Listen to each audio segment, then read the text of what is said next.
안녕하세요, 럭철TV입니다.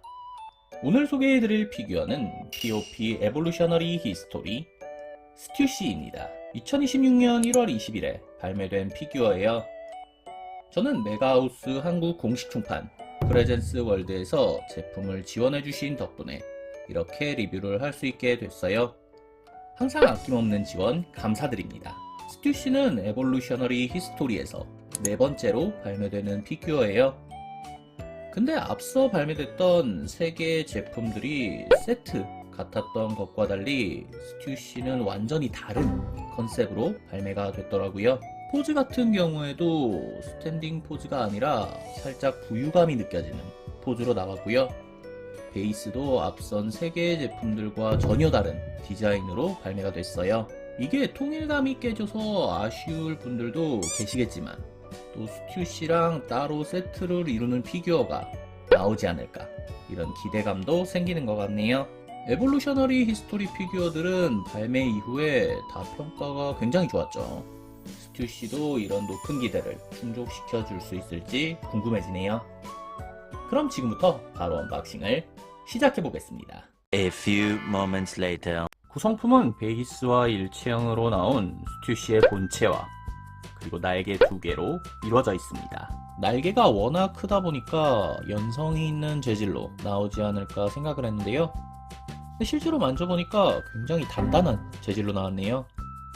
근데 두께가 굉장히 얇아요. 그렇기 때문에 이런 끝부분이 어디 걸려서 이렇게 부러지지 않도록 좀 주의가 필요할 것 같다는 생각이 드네요. 제일 복권 스튜시의 날개 같은 경우에는 어떤 도색이나 조형이 없어서 진짜 프라모델 같은 느낌이 들 정도였는데요. POP 스튜시의 날개는 확실히 고급스럽게 표현이 됐네요. 보시는 것처럼 날개 바깥쪽에는 생명체의 뭔가 피부 같은 그런 질감도 은은하게 표현을 해줬고요. 그리고 도드라진 곳은 밝게 해주는 이런 음영 도색과 광택도 굉장히 멋지게 들어있어요. POP 스튜시의 조립을 마친 모습입니다. 조형은 파이론 조형사가 담당했어요. 이분이 메가하우스 소속이긴 한데 원피스 피규어를 많이 담당하진 않더라고요. 그래도 GM 이타치나 GM 랭고쿠 같은 명작을 정말 많이 만드신 분인 만큼 조형의 기대치는 굉장히 높고요. 그리고 9버전 맥시멈 행콕도 만드시는 분이라서 이번 스튜시의 매력도 확실하게 보여주지 않을까 생각되네요. 정확한 높이는 가장 높은 날개의 끝까지 18cm입니다. 제일 복권 스튜시와 크기 비교를 한 모습입니다. 보시는 것처럼 POP가 제일 복권보다 더 크게 나왔어요. 그리고 크기뿐만 아니라 퀄리티 차이도 꽤 많이 나네요. 특히 이 날개에서 퀄리티 차이가 확실하게 느껴지고요. 저는 사실 제일 복권 스튜시의 이 스탠딩 포즈가 더 마음에 들어서 POP 스튜시를 수집하지 말까 이런 생각도 했었는데요. 근데 이렇게 나란히 비교를 해보니까 POP 스튜시가 확실히 더 마음에 드네요. POP 나미와 크기 비교를 한 모습입니다. 스튜시의 포즈가 스탠딩도 아니고 베이스도 달라서 잘 어울리지 않을 것 같다는 걱정이 있었는데요. 근데 생각보다는 그렇게 이질감이 많이 느껴지진 않네요. 확실히 이런 고급스러운 도색과 광택 덕분에 어느 정도 통일감이 생기는 느낌이고요. 그리고 스튜시 같은 경우에는 이렇게 이펙트로 높이를 조금 높여준 덕분에 이런 높이 차이도 어느 정도 보완이 됐다고 생각되네요. 헤드는 흠잡을 곳 없이 정말 예쁘게 나왔어요.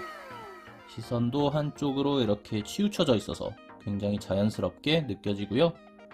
그리고 스튜시의 눈동자가 살짝 뭔가 광인 같은 느낌이 있는데요. 그런 스타일의 눈동자와 이런 속눈썹까지 정교하게 표현이 잘 돼 있네요. 원작에서도 혀를 이렇게 낼름거리는 모습이 나왔던 만큼 피규어에서도 혀가 나와 있는 조형을 선택해줬네요. 제일 복권과 거의 같은 표정인데요. 근데 이런 혀라던가 입술 부분 조형이 훨씬 입체적이고 해상도 높게 나왔다는 생각이 드네요. 머리카락 색감도 원작을 충실하게 잘 재현해줬어요. 그리고 이렇게 도드라진 부분은 밝게, 또 이렇게 아랫부분은 어둡게 해주는 음영 도색도 굉장히 고급스럽게 느껴지네요. 이번 스튜시 피규어의 하이라이트는 당연히 이 다리일 것 같아요. 실제 천재질의 스타킹을 사용했기 때문인데요. 확실히 조형보다 실제 천재질을 사용한 덕분에 훨씬 리얼한 느낌을 느낄 수 있고요. 그리고 이렇게 스튜시의 포즈에 따라서 스타킹이 늘어나고 또 수축해 있는 느낌은 조형으로는 표현할 수 없는 그런 부분이지 않을까 생각되네요. 이렇게 실제 천재질을 사용해준 게 굉장히 파격적인 선택이잖아요. 그렇기 때문에 메가하우스도 당연히 이런 재질을 강조하고 싶었을 것 같아요. 그렇기 때문에 스튜시의 포즈도 최대한 다리를 강조하는 포즈로 조형을 해준 게 아닐까 생각되네요. 스타킹 끝부분에 이런 디테일도 놓치지 않고 원작을 충실하게 잘 재현해줬고요. 그리고 원피스 끝단에 이렇게 주름이 들어간 부분도 물결 치는 듯한 조형으로 예쁘게 표현을 잘해줬네요. 스타킹에 시선을 많이 뺏기긴 했지만 이 의상의 퀄리티도 굉장히 훌륭해요. 잘 보이지 않는 부분임에도 불구하고 카라에 이런 레이스 장식도 다 조형을 해줬고요.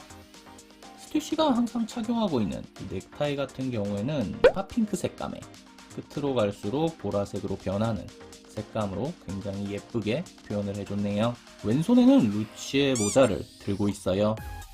아마 루치와의 전투씬에서 영감을 받은 소품인 것 같고요.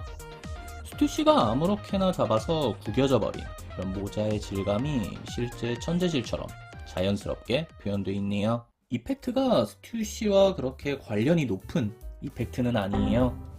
그냥 스튜시가 공중에 날고 있다 라는 느낌을 부각시켜주기 위한 바람 이펙트라고 보시면 될 것 같고요. 퀄리티는 굉장히 훌륭해요. 휘몰아치는 바람의 속도감이 느껴지도록 이런 끝처리라던가 바람의 결 조형이 굉장히 섬세하게 표현되어 있고요. 그리고 보시는 것처럼 색깔을 굉장히 다양하게 사용해줬어요. 덕분에 자칫 심심할 수도 있었던 피규어에 포인트가 되어주고 있는 느낌이네요. 베이스는 POP에서 본 적 없는 스타일이에요. 지금까지 POP가 팔각발판을 막 늘렸다 줄였다 하기도 하고 막 쪼개기까지 하면서 유지를 했었는데요. 근데 이번에는 이런 원형 발판이라는 정말 과감한 결단을 내렸네요. 팔각발판이 아니라서 조금 근본이 흔들리는 느낌이 있기도 한데요. 네, 이번 스튜시의 베이스는 본체랑도 잘 어울리고 디자인도 예쁘고 공간 차지도 적어서 반응이 좋지 않을까 생각되네요. 지금까지 POP 스튜시를 살펴봤습니다. 메가하우스의 파격적인 시도들이 돋보이는 피규어였어요. 스튜시의 시그니처라고 할 수 있는 스타킹을 실제 천재질로 만들어준 점은 POP 피규어 역사에 남을 과감한 시도였다고 생각되네요. 더불어 이런 파격적인 시도를 한층 부각시키기 위해 다리를 강조하는 포즈로 조형해준 점 역시 굉장히 훌륭한 선택이었다고 평가하고 싶네요. 베이스에서도 과감하게 변화를 시도했어요. 지금까지 본 적 없는 아크릴 원형 발판을 사용하면서 공간 낭비를 줄여준 점 역시 긍정적인 부분이었습니다. 이렇게 POP 스튜시에서 보여준 변화 덕분에 향후 메가하우스의 행보에 대한 기대감이 더 높아지지 않았나 생각되네요. 오늘 리뷰는 여기까지입니다. 재밌게 보셨다면 구독, 좋아요 부탁드립니다.